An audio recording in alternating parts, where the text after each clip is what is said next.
house has to qualify, number one. Mm-hmm. We live in a forest. We're in Michigan. So tree cover and shade, that is the biggest disqualifier for solar. So that's the first thing we look at is, does the house qualify?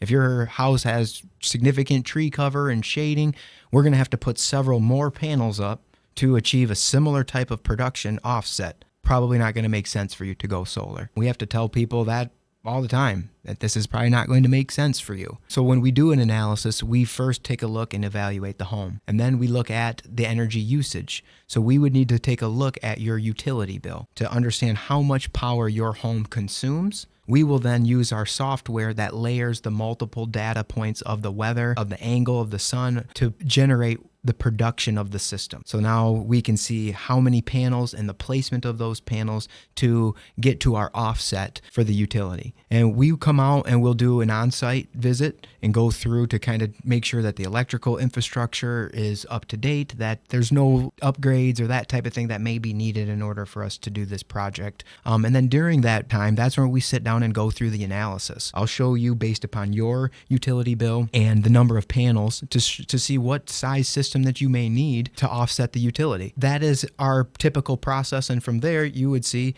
does this system make sense? Very low pressure. If we look at your utility bill, that would be a great start to an analysis, is send us a copy of your electric bill. Mm-hmm. From there, we can remotely look to see the satellite view to analyze the home.